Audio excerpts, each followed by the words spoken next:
Shalom, shalom, shalom, shalom. First and foremost, giving infinite praises, glory, and honor unto Yahweh, Ba'ashem, Yahushua, Ba'ashem, Ruchakwadash. Giving double honors to our apostles and elders of Great Millstone and shalom and salutation to all you sincere Akim across the four winds, pushing this truth with sincerity of heart.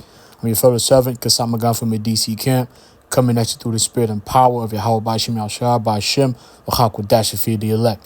All right, in this edition of the Watchtower, we're going to go into prophecy and we're going to go into some relevant news that's going on right now. All right, we want to deal with one of the major prophecies, which is the Third World War. All right, and basically, as you know, one of the affiliate news is the whole microchip to be implanted into your head. All right, dealing with Elon Musk and the Neuralink.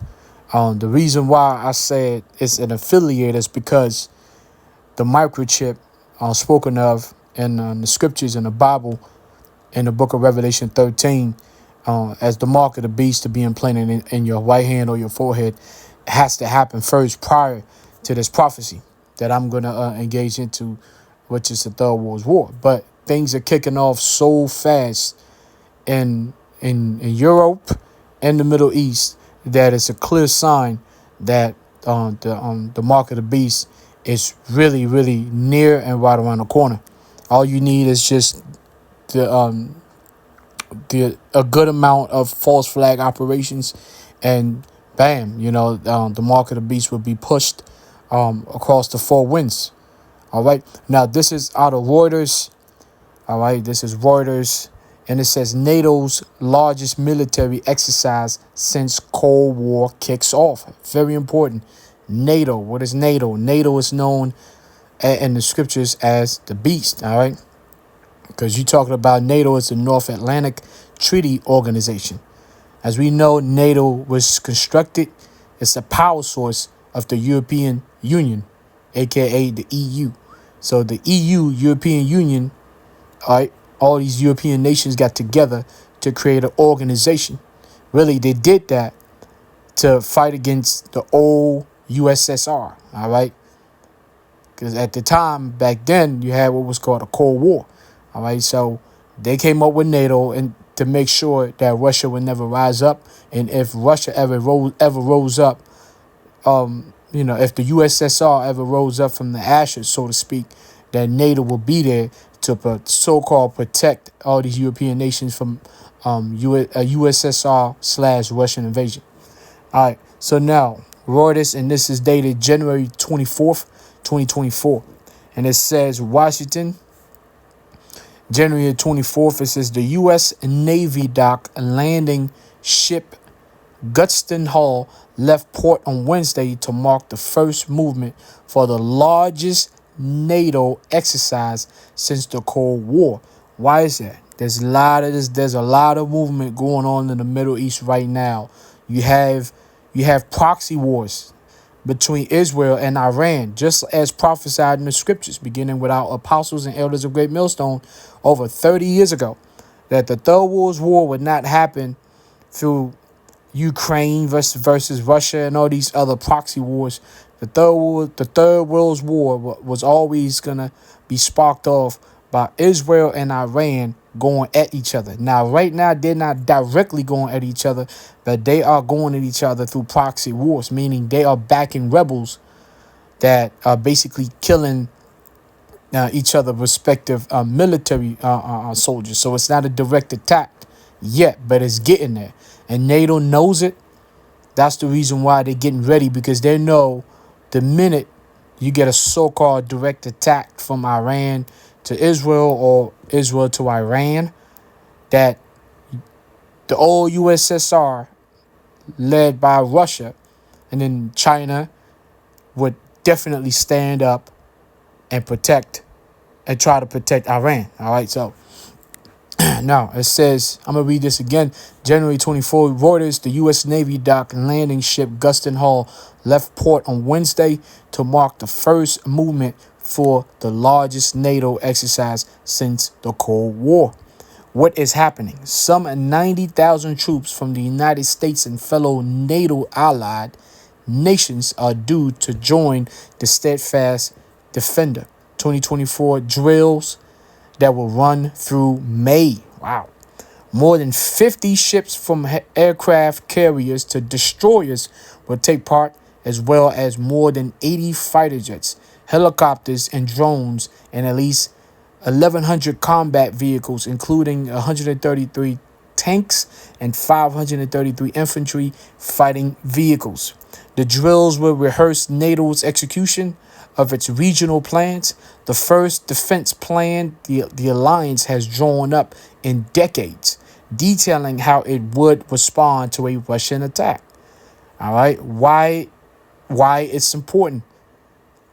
NATO did not mention Russia by name in this announcement, but its top strategic document identifies Russia as the most significant and direct threat to NATO members' security. The exercise comes at an important moment after Russia's invasion of Ukraine started the deadliest war in European soil in more than 70 years. All right, we're not gonna. Of course, you have Russia's response, key quotes, but that is the news, and again, it started last week, right? And it's ongoing, and it's going to be ongoing till May. All right. So this is some hot stuff going on, and this is all Bible prophecy. All right. That's why, and we have this sign. We've had this signs for decades. All right, going back to the old school, going back, to our apostles, elders, first hitting the streets and the YouTube streams, 2007, when most of us, the Carla woke up, that third wave after the elders, the apostles and the elders, that third wave after the apostles and the elders, it was us. We always had these signs up, right? So now we in the time now where these things are happening, and you cannot deny the validity, all right, of the scriptures. All right, the scriptures once again proven that it is the most credible book in the history of humankind. Why? Because these are the words of the Heavenly Father, Yahweh. All right, this is the incarnation. This is Yahweh Shah speaking to his elect and warning them of the evils and the war that's coming down the pipe. Now, in this sign right here, it's perfectly broken down, just like it stated. The United States, which is that whore right there, as you see, America, the whore that sits on top of that beast. All right. And it tells you the beast with 7 heads and 10 horns is NATO. That's the reason why America is sending ships and destroyers to link up with NATO to train to fight against who? To train to fight against Russia, China, Iran. Those are the primary nations. There will be multiple other nations that will join the battle, but those are the main nations that you're gonna see go to war in this third world war. That's really, really right around the corner. All right. The reason why they're training right now is because the third world war is super close. So they have to be ready for the great war, the final war. All right. Now, let's go to scriptures. Let's go. This is Revelation 13:1, the beast from the sea. And it says, "And I stood upon the sand of the sea and saw a beast rise up out of the sea, having 7 heads and 10 horns, and upon his horns 10 crowns, and upon his heads the name of blasphemy." All right. This was what was revealed. All right. To John the Revelator, John the Revelator in the island of Patmos. "And the beast which I saw was like unto a leopard, and his feet were as the feet of a bear, and his mouth as the mouth of a lion. And the dragon gave him his power and his seat and great authority. And I saw one of his heads as it were wounded to death, and his deadly wound was healed, and all the world wondered after the beast." All right, so because as we know, which we've already, broken this down several times, as we know, the United States and, first you talking about ancient Rome and the system of ancient Rome, from the senators to, the senators And when you go further down, you see the downfall of ancient Rome, and then the system coming back. All right. Before you had, the United Nations, you had something called the Club of Rome. You had something after World War II. You had something called the League of Nations. All right. And then eventually you started having what? United Nation, the EU, European Unions. And then out of the European Union, was born an organization called NATO, which is known in scriptures as the beast. All right. It's a beast. Why? Because it's a beastly power. Because going back to the 90s, when NATO came into play, they started flexing on the nations, all right, and was dropping mad bombs back in the mid 90s. And everybody was just like, they was able to shut down a lot of their oppositions. So NATO was, that's NATO had to do that to kind of let Russia know, like, this is what we got. All right. And the scripture's been prophesying about this. So now they coming back with the same authority of ancient Rome, because ancient Rome back in the ancient time was kicking ass. And then that spirit of that Edomite spirit, the Edomite dominance came back again, and now they're getting ready to what? They're getting ready to go to war again. All right. And I saw one of his heads, as it were, wounded to death, and his deadly wound was healed, and all the world wonder after the beast. All right. All the world wonder after the beast. And they worship the dragon, which gave power to the beast. And they worship the beast, saying, who is like unto the beast, who is able to make war with him. All right. And that's what's been going on for a long time. Even the Russians, there was many instances where, Russia got kind of like on the side. It was like assassinations that took place. I remember a while back there was an assassination that took place in Turkey. I think it was a Russian ambassador, got his top blown off on live television. And that whole thing kind of went back to the United States and mercenary. All right. So it was kind of like one of those bought and paid for mercenaries of the United States. Now, you would think that something like that would have the Russians go out and be like, hey, man, damn, we got all the proof in the world. Let's go out and attack America. But Russia knew back then they weren't ready. So all these nations have known for a long time, hey, listen, NATO, we're not ready for NATO. And up until I'll probably say the last 7 years, next to 7 to 10 years, all these nations have acquired top grade military mights, from fighter jets to destroyers, of course, ultimately, thermonuclear capabilities.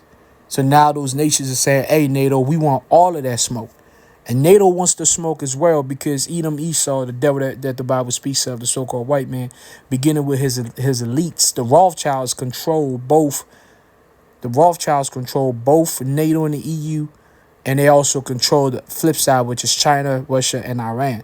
Whether you believe it or not, they really do. When you do your research and you go into the underground and you really do your research as far as like who those leaders are, these nations that are going to go into the Third World War, you realize the majority, if not all of those leaders, actually attended things like the Bilderberg meetings, either attended Bilderberg meetings, trilateral commissions, or like Putin. Putin actually attended the the WEF, the World Economic Forum Young Global Leaders. It's called a YGL.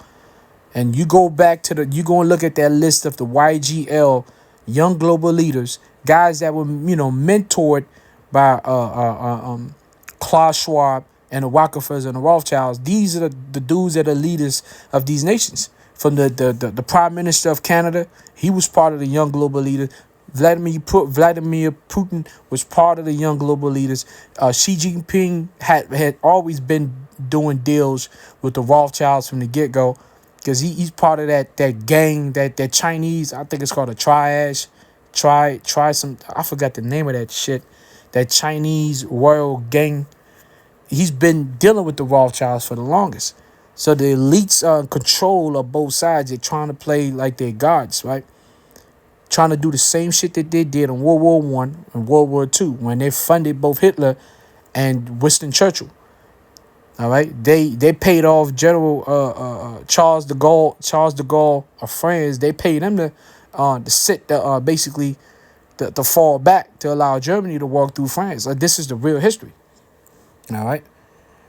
Now, I'm not gonna keep going because I could just keep going on and on and on, but this is what's going on. All right, you have to know secular history, but real secular history, not what you were taught in school. All right, so now let's get back to Revelation 13:5. It says, "And there was given unto him a mouth speaking great things and blasphemy, and power was given unto him to continue 42 months." So, all right, I'm gonna stop right there. I mean, the main point. So, like, the main point is the beast. Now let's go to Revelation. Revelation chapter 11, verse 14. It says, "The second woe has passed. The third woe is coming soon." Now let's see if I can read this in NLT. And it states, Revelation 11:14, "The second terror is past. But look, the third terror is coming quickly." All right, the terror is talking about World War III. All right, there's going to be massive deaths. It's going to be a draft, and then, it's going to go nuclear. All right, it's going to go nuclear. Without a doubt, it's going to go nuclear. This is the reason why it's going to go nuclear. Because Yahweh Shem Shah wants it to go nuclear. That's why he gave the equation to Edom, Esau to come up with the nukes.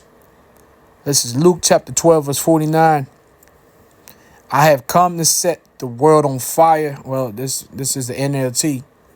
The King James states, I am come to send fire on the earth, and what will I if it be already kindled?" Now on the NLT it states, "I have come to set the world on fire, and I wish it were already burning." All right, so this is how Yahweh Shah feels.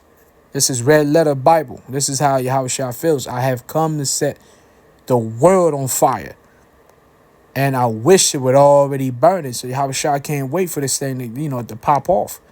So, as men of the Lord, we have to understand it's not like, hey, Yahweh Shah sitting comfortably cozy, like, yeah, man, hey, whenever. Nah, man, he's sitting in the spirit realm, like, pressed, like, looking at the Father, like, but he knows, Yahweh Shah knows there's levels to this.